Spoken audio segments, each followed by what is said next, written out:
Hello guys, welcome to anime explanation Telugu. ఈ రోజు వీడియోలో మనం సోలో లెవెలింగ్ ఎపిసోడ్ 1 ఇంకా 2 ని ఎక్స్ప్లెయిన్ చేయబోతున్నాం. ఇది తెలుగులో అవైలబుల్ ఉంది కానీ క్రంచీ రోల్ లోనే ఉంది. వితౌట్ ఎనీ ఫర్దర్ అడు లెట్స్ గెట్ స్టార్టెడ్. ఎపిసోడ్ 1. 3 సంవత్సరాల క్రితం ఒక ఐలాండ్ లో మాన్స్టర్ యాంట్స్ ఉంటాయి. వాటిని చూసి కొంతమంది పోలీస్ ఆఫీసర్లు ఎవరో ఎస్ ర్యాంక్ హంటర్స్ వీళ్ళని డీల్ చేయగలరు అని చెప్పేసి అంటారు. ఈ ఐలాండ్ లో కొంతమంది లో ర్యాంక్ హంటర్స్ ఈ యాంట్స్ తో ఫైట్ చేస్తారు గానీ ఉపయోగం లేకుండా పోతుంది. వీళ్ళందరూ ఆల్మోస్ట్ ఓడిపోతున్నారు అనే టైంలో అక్కడికి కొంతమంది ఎస్ ర్యాంక్ హంటర్స్ వచ్చి యాంట్స్ అన్నిటిని నాశనం చేస్తారు. అప్పుడే అక్కడికి ఒక పెద్ద యాంట్ వస్తుంది, వైట్ కలర్ ది. ఈ ఎస్ ర్యాంక్ హంటర్స్ ముగ్గురు పేర్లు బోంగ్యూ, యోన్హో, ఎన్సియోక్. ఏం పేర్లు రయ్యా ఇవి? ఈ యోన్హో ఇంకా ఎన్సియోక్ ఈ వైట్ యాంట్ ని అటాక్ చేయడానికి అని చెప్పి వెళ్తారు. ఈ యోన్హో ఈ వైట్ యాంట్ ని ఇలా పట్టుకుంటే పైనుంచి ఈ ఎన్సియోక్ తన లైట్నింగ్ రిలీజ్ తో దాన్ని అటాక్ చేసిన తర్వాత ఈ యోన్హో తన బ్లాస్ట్ ని యూజ్ చేస్తే ఆ పెద్ద యాంట్ ఒక్క దెబ్బకి చచ్చిపోతుంది. ఆ తర్వాత అలాంటి వైట్ యాంట్స్ చాలా వస్తాయి. ఇదంతా దూరం నుంచి కనిపిస్తున్న ఒక గిల్డ్ మాస్టర్ చియో అనే ఆయన వీళ్ళ దగ్గర ఉన్న యాంట్స్ ని కూడా మీరు ఎదుర్కోవాలి అని చెప్పి అక్కడ ఉన్న కొంతమంది హంటర్స్ కి చెప్తారు. ఈ గిల్డ్ మాస్టర్ చియో తన ఫైర్ రిలీజ్ ని యూజ్ చేసి అక్కడ ఉన్న రెడ్ యాంట్స్ అన్నిటిని నాశనం చేస్తే ఈ వైట్ యాంట్స్ అన్నిటిని ఇక్కడ ఉన్న మిగతా హంటర్స్ వాటితో ఫైట్ చేస్తా ఉంటారు. కట్ చేస్తే ఇదంతా ఎప్పుడు స్టార్ట్ అయిందని చెప్పడం స్టార్ట్ చేస్తారు. 10 సంవత్సరాల క్రితం సడన్ గా కొన్ని గేట్ లాంటి పోర్టల్స్ మన ఎర్త్ నుంచి వేరే డైమెన్షన్ కి కనెక్ట్ చేస్తూ కొన్ని క్రియేట్ అయ్యాయి. ఈ గేట్ కి అవతల వైపు విచిత్రమైన ఆకారాలతో కొన్ని జంతువులు లాంటివి ఉండేవి. వాటిని మ్యాజిక్ బీస్ట్స్ అని పిలుస్తారు. వీటిని మామూలు వెపనరీతో కాలిస్తే ఎంత మాత్రం చనిపోయేవి కాదు. వీటిని చంపాలంటే స్పెషల్ ఎబిలిటీ ఉండాలి. అలా స్పెషల్ ఎబిలిటీ ఉన్న వాళ్ళనే హంటర్స్ అని అంటారు. ఈ హంటర్స్ దగ్గర ఉన్న మ్యాజిక్ పవర్ ని బట్టి వాళ్ళ ర్యాంకింగ్ డిసైడ్ అయి ఉంటుంది. ఈ ర్యాంక్స్ ఎస్ నుంచి ఈ వరకు ఉంటాయి. ఈ అంటే అన్నిటికంటే లో ర్యాంక్, ఎస్ అంటే అన్నిటికంటే హై ర్యాంక్. ఈ ర్యాంక్స్ తో సంబంధం లేకుండా కొన్ని కేసెస్ లో కొంతమంది పవర్ ని అవేక్నింగ్ చేస్తారు. అలాంటి టైంలో వాళ్ళ ర్యాంక్ అమాంతం పెరిగిపోతుంది అని బ్యాక్గ్రౌండ్ లో చెప్తారు. ఇప్పుడు 3 సంవత్సరాల తర్వాత, ఇందాక చెప్పింది 3 సంవత్సరాల ముందు, ఇప్పుడు ప్రెసెంట్ అన్నమాట. కొంతమంది హంటర్స్ ఒక రైడ్ కి వెళ్ళబోతారు. ఈ బ్లూ కలర్ లో ఉన్న వాటి లోపలికి వెళ్తే వాటిని డంజన్స్ అంటారు. ఈ హంటర్స్ అందులోకి వెళ్లి అందులో ఉన్న మాన్స్టర్స్ ని చంపాలి. అందరూ ఒక దగ్గర అలా వెయిట్ చేస్తా ఉంటే కిమ్ అనే ఆయన ఒక దగ్గర టీ తాగుతూ ఉంటే అక్కడికి పార్క్ అనే ఒక ఆయన వస్తాడు. వీళ్ళిద్దరూ అలా మాట్లాడుకుంటే అప్పుడే అక్కడికి మన మెయిన్ హీరో సాంగ్ జిన్ వూ వస్తాడు. SONG కాదు, SUNG. సాంగ్ జిన్ వూ మన మెయిన్ హీరోని చూసిన తర్వాత అక్కడ చుట్టుపక్కల వాళ్ళంతా అతన్ని పలకరిస్తూ ఎటకారం చేస్తా ఉంటే ఈ పార్క్ అనే ఆయన కిమ్ ని అడుగుతాడు, ఏంటి ఆయన ఏమైనా బిగ్ షాట్ అనేసి అంటే ఆయన చెప్తాడు, నువ్వు అన్నదానికి క్వైట్ ఆపోజిట్. ఈ సాంగ్ జిన్ వూ వీకెస్ట్ హంటర్, ఈ ర్యాంక్ లోనే చాలా వీక్ హంటర్ అని చెప్పేసి అంటాడు. అందరూ జిన్ వూ గురించి అలా మాట్లాడుకుంటా ఉంటే అది విన్న జిన్ వూ ఫీల్ అవుతా ఉంటాడు. వాళ్ళు చెప్తుంది నిజమే కదా, నేను చాలా వీక్ హంటర్ అని. ఇదే టైంలో అక్కడికి జోహి అనే ఒక గుంట వస్తుంది. ఆ గుంటకి మనోడంటే ఇష్టం. ఇంకా వీళ్ళిద్దరూ ఒక దగ్గర కూర్చొని మాట్లాడుకుంటే జిన్ వూ చెప్తాడు, ప్రీవియస్ గా వెళ్ళిన డంజన్ లో నాకు దగ్గొచ్చింది, ఆ డంజన్ లో అయిన ఇంజురీస్ ఇవన్నీ అనేసి అంటే తిను జాగ్రత్తగా ఉండాలి కదా అని చెప్పేసి అంటుంది. ఇదే టైంలో ఇంకా ఈ డంజన్ లోపలికి వెళ్ళడానికి ప్రిపేర్ అవుతా ఉంటే అక్కడ ఒక పెద్ద ఆయన సాంగ్ చియూల్ అనే ఆయన ఈ డంజన్ కి లీడర్ అనమాట. ఇంకా వీళ్ళందరూ అలా ఆ డంజన్ లోపలికి వెళ్తారు. వెళ్లే ముందు జిన్వూతో ఇలా అంటారు, నువ్వు వెనకబడి మమ్మల్ని వెనకపడేయకు అని చెప్పి. జిన్వూ తన దగ్గర ఉన్న నైఫ్ ని చేతితో చూసుకొని, ఎటువంటి మ్యాజిక్ లేని ఈ నైఫ్ తో నేను వాటిని ఫైట్ చేయాలి, ఏది లేకపోవడం కంటే ఏదో ఉండటం బెస్ట్ కదా అని చెప్పేసి ఇంకా జిన్వూ కూడా అలా డంజన్ లోకి వెళ్తాడు. కట్ చేస్తే ఒక ఆఫీస్ లో ఒక పెద్ద ఆయన ఇంకో కుర్రోడు మాట్లాడుకుంటారు. రీసెంట్ గా జరిగిన మీటింగ్ ఎలా అయింది అని చెప్పేసి ఆ కుర్రోడు అడిగితే అంతా బాగానే జరిగింది అని చెప్పి ఆ చైర్మన్ ఆయన పేరు గో అనమాట. ఆ చైర్మన్ చెప్తారు, మీటింగ్ మన ఫేవరబుల్ గానే జరిగింది, కానీ ఈ డంజన్స్ బ్రేక్ అవటం అనేది ఒక ప్రాబ్లం లా మారింది. కానీ వీళ్ళకి ఆ డంజన్స్ లోపల దొరికే రీసోర్సెస్ మాత్రం కావాలి అంట. వాళ్ళ ఐడియాస్ లాజికల్ గానే ఉన్నాయి. హంటర్స్ గా మనం వాటిని హంట్ చేసి ఆ రీసోర్సెస్ ని మనం అమ్ముకుంటున్నాం. ఈ డంజన్స్ లో బీస్ట్ని చంపితే వచ్చే ఈ మ్యాజిక్ స్టోన్స్ చాలా విలువైనవి, వాటిని అమ్ముకొనే మనం బ్రతుకుతున్నాం అని చెప్పి ఒక వైట్ స్టోన్ ని చూస్తాడు. కట్ చేస్తే ఇక్కడ మన జిన్వు కూడా ఒక చిన్న పింక్ కలర్ స్టోన్ దొరుకుతుంది. మనోడు మంచి ఎక్సైట్మెంట్ ఫీల్ అవుతాడు. ఇప్పుడే అక్కడికి ఒక గాబ్లిన్ వచ్చి మనోడి మీద అటాక్ చేస్తే జిన్వు తన కత్తితో ఆపుతాడు. ఆ కత్తి చిన్నది బ్రేక్ అవుతుంది. తర్వాత జిన్వు తన అటాక్ చేద్దామని చూస్తే ఆ కత్తి విరిగిపోతుంది. ఈ గాబ్లిన్ గట్టిగా పొడి చేసేపాటికి జిన్వు అక్కడ కింద పడిపోతాడు. అప్పుడే అక్కడికి ఒక పార్క్ అనే ఆయన గ్రీన్ కలర్ చొక్కా వేసుకొని ఇందాక వచ్చాడు కదా, ఆయన వచ్చి ఈ జిన్వుని సేవ్ చేస్తాడు. జిన్వు లవర్ వచ్చి నిన్ను ఎలా అయినా సరే కాపాడుకుంటా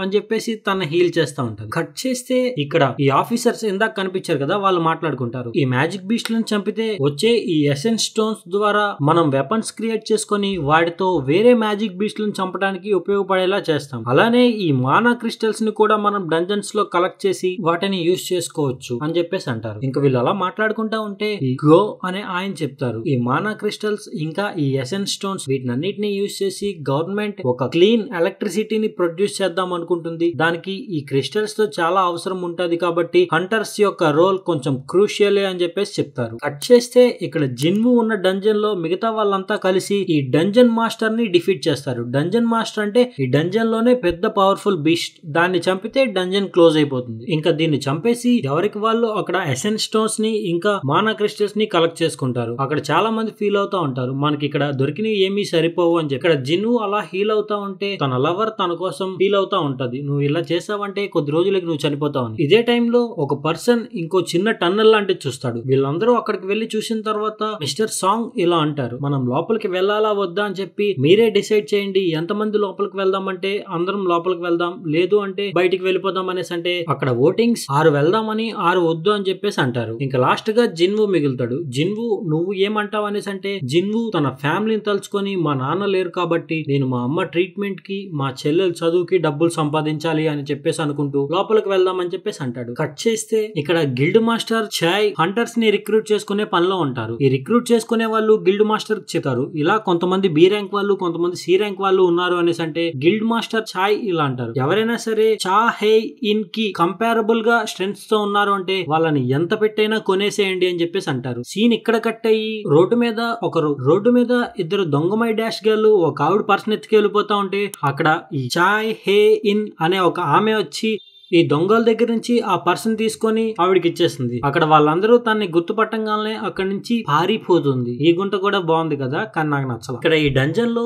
వీళ్ళంతా అలా 40 నిమిషాల పాటు నడుచుకుంటా వెళ్తారు. ఇంకో 20 మినిట్స్ లో డంజన్ క్లోజ్ అయిపోతుంది అని చెప్పేసి అంటే మనకి ఇంకా 20 మినిట్స్ ఉంది కదా అని చెప్పి వీళ్ళు నడుచుకుంటా వెళ్తారు. జిన్వు నేను అలా ఓటేసినందుకు సారీ అని చెప్పి జోహీతో చెప్తే, జోహీ నీకేమైనా బుర్ర ఉందా, అసలు నీ బుర్ర పనిచేస్తుందా, ఇందాక ఆ గోబ్లిన్ ఇంకొంచెం గట్టిగా పడుచుంటే ఈ పాటికి నువ్వు చనిపోయేవాడివి అనేసి అంటే జిన్వు దానికి సారీ చెప్తాడు. సరేలే ఇదంతా కాదులే గాని నేను కాపాడినందుకు నాకు ట్రీట్ ఇప్పించి బయటికి వెళ్ళాక అని చెప్పేసి అడుగుతుంది జోహీ. ఇంకా వీళ్ళు అలా ఒక గేట్ దగ్గరికి వస్తారు. ఆ గేట్ చాలా పెద్దది ఉంటది. ఈ కిమ్ అనే ఆయన పదండి ఇంకా లోపలికి వెళ్దామని చెప్పి మిస్టర్ సాంగ్ ని అడిగితే మిస్టర్ సాంగ్ సరే అంటారు. కట్ చేస్తే ఇక్కడ ఒక కాన్ఫరెన్స్ మీటింగ్ దగ్గర ఈ హంటర్ అసోసియేషన్ చైర్మన్ అయిన గో గున్హే అనే ముసలి తాత, ఈ తాత ఇందాక చెప్పా కదా ముసలోడే గాని మహానుభావుడు, ఈ గిల్డ్ మాస్టర్ చాయ్ సెలెక్ట్ చేయమని చెప్పారు కదా కొంతమంది హంటర్స్ ని, వాళ్ళంతా ఈ కాన్ఫరెన్స్ లో ఉంటే వాళ్ళకి చెప్తారు, మీరు ఈ డంజన్స్ లోకి వెళ్ళటానికి హంటర్స్ గా పార్టిసిపేట్ చేశారు, మీరు మీ లైఫ్ ని త్యాగం చేసి ఈ హంటర్స్ గా అవుదామని ఫిక్స్ అయ్యారు, ఇందులోకి వచ్చారు అంటే మీరు భయపడుతూ ఉండాలి, మీరు సర్వైవ్ అవ్వాలి అన్న భయంతోనే ఉండాలి అని చెప్పి వీళ్ళకి కొంచెం క్లాస్ పీకుతారు. కట్ చేస్తే ఇక్కడ మన జిన్వు వాళ్ళు ఆ డోర్ ని తెరిచి అలా లోపలికి వెళ్తారు. ఆ లోపల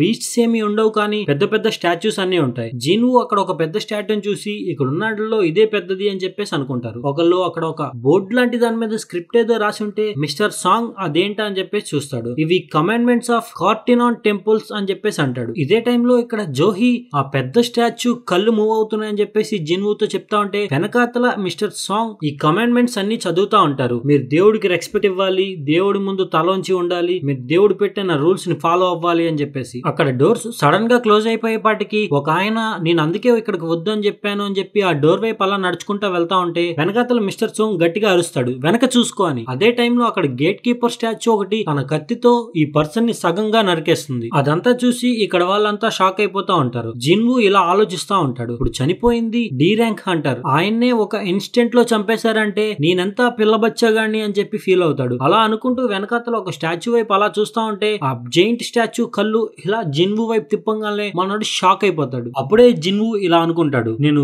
చావు అంచుల వరకు చాలా సార్లు వెళ్ళొచ్చా, నా ఫస్ట్ రైడ్ లోనే నేను మా స్క్వాడ్ కి సపరేట్ అయిపోయా, కానీ బ్రతకాలి అన్న ఒక ఆశ వల్ల నేను ఇప్పటి వరకు బ్రతికున్నా. చాలా వరకు వేరే హంటర్స్ అందరూ పెద్ద పెద్ద బీస్ట్లను చంపి వాటి నుంచి వచ్చే ఈ ఎసెన్స్ స్టోన్స్ వల్ల పెద్ద పెద్ద వెపన్స్ కొనుక్కొని ఇంకా పెద్ద పెద్ద బీస్ట్లను చంపుతున్నారు. నా దగ్గర ఈ ఒక్క కత్తి తప్ప ఏమీ లేవు, నా చెప్పులు కూడా తెగిపోస్తున్నాయి, నా చుట్టుపక్కల వాళ్ళంతా నన్ను ఎగతాళి చేస్తున్నా ఉన్నా నేను దానికి అలవాటు పడుతూ ఇలా సర్వైవ్ అవుతున్నా. బ్రతకాలి అనే ఆశతో నేను చంపేవి లో ర్యాంక్ బీస్ట్లు అయినా సరే వాటి వైపు చూడటానికి ధైర్యం తెచ్చుకున్నా అని చెప్పేసి అంటాడు. ప్రెజెంట్ లో ఇక్కడ జిన్వు అక్కడ ఉన్న వాళ్ళందరికీ అందరి అందరినీ ఇలా కూర్చోమని చెప్తాడు. మిన్నా అందరూ మోకాలమే కూర్చోండి అని అరవంగానే అందరూ కూర్చుంటారు. అక్కడ ఒక జైంట్ స్టాచ్యూ అక్కడ మొత్తం బ్లాస్ట్ చేయగానే ఆ చుట్టుపక్కలంతా చాలా మంది చనిపోతారు. ఇదంతా చూసి వీళ్ళు ఏం జరిగింది, ఇక్కడ ఏం జరిగింది, మనం ట్రాప్ అయిపోయాం అని చెప్పేసి కంగారు అయిపోతా ఉంటారు. ఇప్పుడే జిన్వు రియలైజ్ అవుతాడు, మేము ఇక్కడ ట్రాప్ అయిపోయాం, మేము ఇంకా చచ్చిపోబోతున్నాం అని. ఇక్కడతో ఈ ఎపిసోడ్ అయిపోతుంది. ఎపిసోడ్ 2 వీళ్ళంతా అలా పానిక్ అయిపోయి కింద పడిపోతా ఉంటే అప్పుడే మిస్టర్ సంగ్ మీరెవరూ కదలకండి, మీరు కదిలితే ఆ పెద్ద స్టాచ్యూ చంపేస్తుంది అని చెప్పి వార్న్ చేస్తాడు. ఆ తర్వాత మిస్టర్ సాంగ్ జిన్వుకి థ్యాంక్స్ చెప్తాడు. నువ్వు సడన్ గా కూర్చోమని చెప్పడం వల్ల మేమంతా సేవ్ అయ్యాం,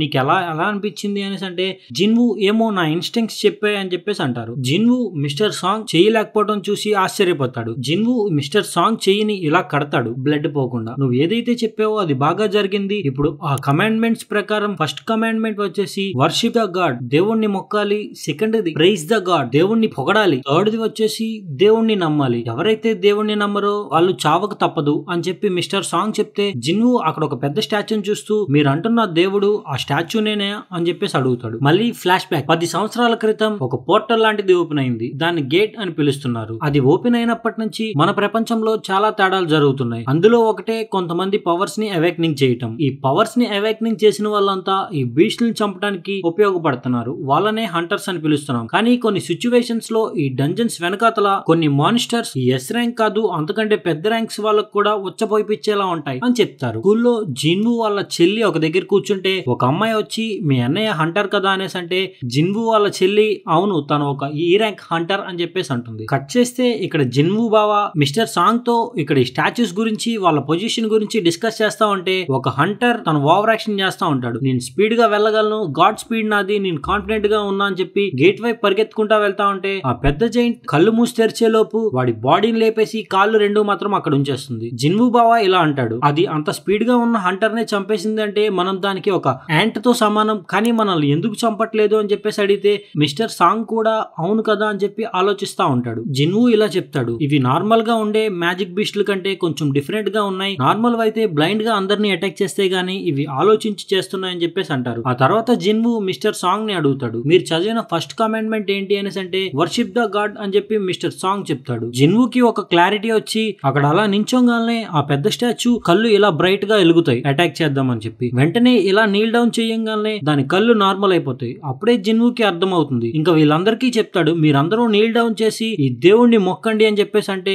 అందరూ అలా మొక్కుతారు. అప్పుడు సడన్ గా ఈ మెయిన్ స్టాచ్యూ యొక్క ఐస్ నార్మల్ అయిపోయి దాని స్మైల్ వస్తుంది ఈ అని. ఆ స్మైల్ మామూలుగా ఉండదు, ర్యాంప్ ఉంటది అసలు. వీళ్ళు అలా కాసేపు ఉన్న తర్వాత పార్క్ అలా నించొని ఇప్పుడు మనల్ని ఇవి అటాక్ చేయట్లేదు మనం వెళ్ళిపోవచ్చు అనేసి అంటే కిమ్ కూడా లెగుస్తాడు. ఇంకా అలా అందరూ లేచిన తర్వాత ఈ జైంట్ స్టాట్యూ అలా నించుంటుంది. అది చూసి మళ్ళీ అందరూ షాక్ అయిపోతా ఉంటారు. జిన్వు మిస్టర్ సాంగ్ ని అడుగుతాడు, సెకండ్ కమాండ్మెంట్ ఏంటి అనేసి అంటే ప్రైజ్ ద గాడ్ అని చెప్పేసి అంటే జిన్వు చెప్తాడు, మనం ఇప్పుడు ఈ గాడ్ ని ప్రైజ్ చేయాలి కానీ ఎలా చేయాలి అని చెప్పి ఆలోచిస్తా ఉంటే ఒక హంటర్ నాకు దేవుణ్ణి ఎలా ప్రైజ్ చేయాలో తెలుసు అని చెప్పి ఆ పెద్ద స్టాచ్యూని ఇలా మొక్కుతా ఉంటాడు. నన్ను కాపాడు దేవుడా, స్తోత్రం నాయనా, సారీ నో ఆఫెన్స్ అలా ప్రైజ్ చేస్తా ఉంటే ఆ పెద్ద స్టాచ్యూ వచ్చి తన్ని అలా నొక్కేస్తుంది. పచ్చడైపోతాడు బ్రో. ఆ తర్వాత ఇంకో లేడీ అసలు షాక్ లో ఉంటది, ఆవిడ్ని కూడా అలా కాల్తో అంచేస్తాడు. ఇంకా వీళ్ళు అలా పరిగెత్తుకుంటా వెళ్తా ఉంటే జిన్వుకి ఏం చేయాలో అర్థం కాదు. మిస్టర్ సాంగ్ అడుగుతాడు, ఏం చేద్దాం ఇప్పుడు అనేసి అంటే జిన్వు అలా ఆలోచిస్తా ఉంటాడు. తనతో పాటు జోహీ కూడా ఉండటంతో తన్ని వదిలేలేక అలా పరిగెత్తుకుంటా వెళ్తా ఉంటే అప్పుడే జిన్వుకి అర్థం అవుతుంది, ఆ చుట్టుపక్కల స్టాచ్యూస్ అన్ని చూసి వేటి చేతిలో అయితే మ్యూజికల్ ఇన్స్ట్రుమెంట్స్ ఉన్నాయో వాటి దగ్గర నించోండి అనేసి అంటే అందరూ అలా ఆ మ్యూజికల్ ఇన్స్ట్రుమెంట్స్ వైపు నించుంటారు. జిన్వు ఇంకా జోహీ అలా పరిగెత్తుకుంటా వెళ్లి ఒక దగ్గర నించోగానే అక్కడ ఉన్న బీస్ట్ యాక్టివేట్ అవ్వదు. ఇక్కడ జిన్వుకి అర్థమయ్యి ఇంకా స్పీడ్ గా పరిగెత్తుకుంటా ఇంకో బీస్ట్ వైపు వెళ్తా ఉంటే వెనకాతల ఈ జైంట్ స్టాచ్యూ అలా వస్తా ఉంటది. జిన్వు చూసుకోకుండా వేరే స్టాచ్యూ దగ్గర నించుంటే అక్కడ ఉన్న షీల్డ్ స్టాచ్యూ తన షీల్డ్ ని ఇలా అంటే జిన్వు కాలిపోతుంది. జిన్వు అలా పాక్కుంటూ పాక్కుంటూ పాక్కుంటూ పాక్కుంటూ పాక్కుంటూ పాక్కుంటూ పాక్కుంటూ పాక్కుంటూ చాలే అలా పాక్కుంటూ ఇంకో మ్యూజికల్ ఇన్స్ట్రుమెంట్ ఉన్న స్టాచ్యూ దగ్గర ఆగుతాడు. ఇంకా మొత్తం అవన్నీ కలిపి ఒక పాట పాడంగానే ఈ జైంట్ స్టాచ్యూ నార్మల్ అవుతుంది. ఆ తర్వాత జోహీ జిన్వు దగ్గరికి వచ్చి తన కాల్ని చూసి షాక్ అయిపోతుంది. ఆ తర్వాత మిస్టర్ కిమ్ మిస్టర్ సుంగ్ ని బ్లేమ్ చేస్తా ఉంటాడు, ఒక లీడర్ గా నువ్వే మమ్మల్ని అందరినీ తీసుకువచ్చావు అని చెప్పేసి అనగానే ఇంకా మిగతా వాళ్ళందరూ మిస్టర్ కిమ్ ని తిడతా ఉంటారు. సరే ఏదైనా సరే కెప్టెన్ గా నేనే తీసుకొచ్చా కాబట్టి ఇక్కడ రెస్పాన్సిబిలిటీ అంతా నాదే అని చెప్పి మిస్టర్ సుంగ్ అంటారు. ఇదే టైంలో ఈ జైంట్ స్టాచ్యూ ఒక చిన్న కప్పు లాంటిది ఏదో అలా సమన్ చేస్తే అలా భూమిలోంచి పైకి వస్తుంది. అది చూసి జిన్వు ఇలా అంటాడు, అది ఆల్టర్ ఏమో, ఎవరైనా సరే లివింగ్ సాక్రిఫైస్ చేస్తే మనం బయటికి వెళ్ళిపోవచ్చు అని చెప్పేసి అంటే, సరే దీని అంతటికీ రెస్పాన్సిబిలిటీ నేనే కదా అని చెప్పి మిస్టర్ సాంగ్ అలా వెళ్లి అక్కడి నుంచి ఉంటాడు. అలా నించున్న తర్వాత అక్కడ ఒక ఫ్లేమ్ లాంటిది వెలుగుతుంది. జిన్వు నన్ను కూడా అక్కడికి తీసుకువెళ్ళండి అనేసి అంటే మిగతా వాళ్ళు జిన్వుని అక్కడికి తీసుకువెళ్తారు. వీళ్ళు ముగ్గురు వెళ్ళంగానే అక్కడ రెడ్ ఫ్లేమ్స్ 4 అవుతాయి. మిస్టర్ సాంగ్ జిన్వుని అడుగుతాడు, నీకేమైనా అర్థమైందా అనేసి అంటే, లేదు కానీ మనం ఇక్కడ ఇలా ఉంటే సేఫ్ గా ఉంటాం కదా, ఎవరైనా మనం రెస్క్యూ చేయడానికి వస్తారు అని జిన్వు అంటే, రెస్క్యూ చేయడానికి వచ్చే లెక్క అయితే ఈ పాటికే రావాలి కదా, ఇప్పటికే మనం వచ్చి 7 రోజులు అవుతుంది, రెస్క్యూ చేసే ఆప్షనే లేదు అనేసి అంటే జిన్వు ఇలా అనుకుంటాడు. నార్మల్ గా ఏదైనా డంజన్ ఓపెన్ అయిన 7 రోజులకి అది క్లోజ్ అవ్వకపోతే అందులోంచి ఉన్న బీస్ట్లన్నీ బయటికి వచ్చేస్తాయి. దాన్నే డంజన్ బ్రేక్ అంటారు. ఆ బీస్ట్లు అలా బయటికి రాకముందే ఈ హంటర్స్ అంతా లోపలికి వెళ్లి లోపల ఉన్న మాస్టర్ బీస్ట్ ని చంపేయాలి. లేదు అంటే ఈ లోపల ఉన్న ఈ మాస్టర్ బీస్ట్లన్నీ బయటికి వచ్చి ఈ జనాల్ని అటాక్ చేస్తా ఉంటాయి. ఇప్పుడు మేము ఎలా అయినా సరే ఇక్కడున్న ఈ జైంట్ బీస్ట్ ని నాశనం చేయాలి, లేదు అంటే మేమంతే అని చెప్పేసి అనుకుంటాడు. కట్ చేస్తే నా కొత్త లవర్ వాళ్ళ అమ్మని చూడటానికి అని చెప్పి హాస్పిటల్ కి వెళ్తుంది. ఆ హాస్పిటల్ కి వెళ్లి అన్నయ్య ఇలా మిషన్ కి వెళ్ళాడు అని చెప్పేసి కాసేపు మాట్లాడుతుంది. మళ్ళీ కట్ చేసి జిన్వు దగ్గర ఓపెన్ అవుతుంది. ఇక్కడ అందరూ ఆ సర్కిల్ లోకి వచ్చి నించున్న తర్వాత అక్కడ రెడ్ ఫ్లేమ్స్ అన్ని వెలుగుతాయి. అలా వెలిగిన తర్వాత వాటికి లింక్ అయ్యి బ్లూ ఫ్లేమ్స్ అన్ని వెలుగుతా ఉంటాయి. ఇప్పుడే అక్కడ ఒక డోర్ ఓపెన్ అవుతుంది. వీళ్ళంతా అలా ఉన్న తర్వాత జిన్వు ఇక్కడ ఒక కొన్ని స్టాచ్యూస్ ఇలా కదలటం గమనించి, మీరంతా ఆ స్టాచ్యూస్ ని చూడండి అనేసి అంటే అందరూ కళ్ళు ఆర్పకుండా ఆ స్టాచ్యూస్ ని చూస్తా ఉంటారు. ఒక లేడీ నేను ఇంకా దాన్ని చూడలేను అని చెప్పి స్పీడ్ గా పరిగెత్తుకుంటూ ఆ డోర్ ఓపెన్ అయి ఉంటది కదా అందులో నుంచి వెళ్ళిపోతుంది. అప్పుడే జిన్వు ఇలా అనుకుంటాడు, ఎవరైతే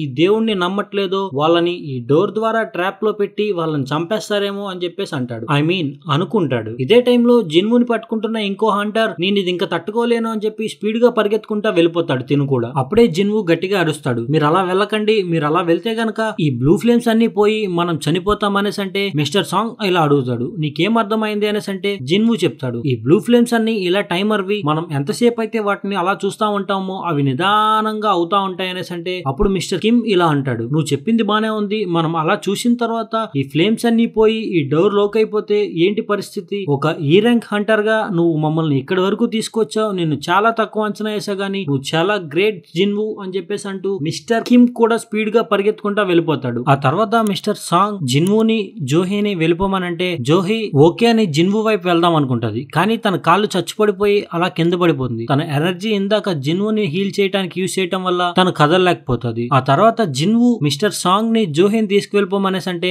మిస్టర్ సాంగ్ ఏం మాట్లాడుతున్నావు, మీలాంటి వాళ్ళు బ్రతకాలి అని చెప్పేసి అంటే మీరు అన్నది బాగానే ఉంది కానీ జోహీని ఎవరు తీసుకువెళ్తారు, మీరు తనని సేవ్ చేయండి అనేసి అంటే ఇంకా మిస్టర్ సాంగ్ జోహీని ఇలా కొట్టి తను అలా తీసుకువెళ్ళిపోతాడు. జిన్వు ఇక్కడ ఒక్కడే కూర్చొని ఫైనల్ గా నేను ఒక్కడే చావబోతున్నా, నేను స్ట్రాంగ్ అవుదాం అనుకున్నా కానీ ఇప్పుడు నా చావు ఇక్కడ ఉంది, నేను చచ్చేలోపు మిమ్మల్ని ఎవరో ఒకరిని చంపేస్తా అని చెప్పేసి అంటే అక్కడ స్టాచ్యూస్ అన్ని అలా దగ్గరికి వస్తా ఉంటాయి. ఒక స్టాచ్యూ తన కత్తిని ఇలా జిన్వు పైన పొడవంగానే జిన్వు షాక్ అయిపోతాడు. ఆ స్టాచ్యూస్ ఇలా జిన్వుని కొడుతూ ఒక చేతిని నరికేస్తాయి. జిన్వు ఒక సైడ్ అలా కూర్చొని ఇలా ఆలోచిస్తా ఉంటాడు, అందరూ నాతో జాలి మాటలు చెప్పి నాతో జాలిగా మాట్లాడారు గాని నిజానికి నాకు ఫ్యామిలీ ఉంది, నేను వాళ్ళని సేవ్ చేయాలి, వాళ్ళకైనా ఏంటి ఉంది, వాళ్ళు చనిపోయినా బాగుంది కదా, నేను స్ట్రాంగ్ అవుదాం అనుకున్నా గానీ కుదరట్లేదు అని చెప్పి జిన్వు అలా ఏడుస్తా ఉంటే ఒక పెద్ద స్టాచ్యూ కత్తితో జిన్వుని ఇలా పట్టుకొని గాల్లోకి లేపుతుంది. ఆ తర్వాత ఈ ఆల్టర్ సెంటర్ లో అలా పడేస్తుంది జిన్వుని. జిన్వు నాకు బ్రతకాలని ఉంది, నాకు ఒక లాస్ట్ ఛాన్స్ కావాలి అని చెప్పి అలా ఏడుస్తా ఉంటే ఒక పెద్ద స్టాచ్యూ కత్తిని ఇలా లేపి జిన్వుని నరికేద్దామని చూస్తారు. అక్కడ బ్లూ లైట్ అలా ఆఫ్ అయిపోయిన తర్వాత ఒక నోటిఫికేషన్ లో వచ్చి నీ హార్ట్ 2 సెకండ్లలో ఆగిపోతుంది, ఆపాలనుకుంటున్నావా లేదా అని చెప్పి ఒక పాపప్ లా వస్తుంది. జిన్వు నా హార్ట్ ని ఆపొద్దు అని చెప్పేసి ఎస్ కొడతాడు. ఇక్కడితో ఈ ఎపిసోడ్ అయిపోతుంది. ఇక్కడ వరకు చూసింటే కనుక థ్యాంక్స్ ఫర్ వాచింగ్. రేపో మాపో ఎప్పుడో నెక్స్ట్ ఎపిసోడ్ 3ని 4ని ఎక్స్ప్లెయిన్ చేస్తా. సో బాగా చెప్పాను అంటే కనుక లైక్స్ కొట్టండి మామ, ఇక్కడ వరకు వచ్చావు కదా, అలానే బానే చెప్పావులే బ్రో, డెవలప్ అవుతున్నావు అని చెప్పేసి కామెంట్ చేయండి. Bye bye.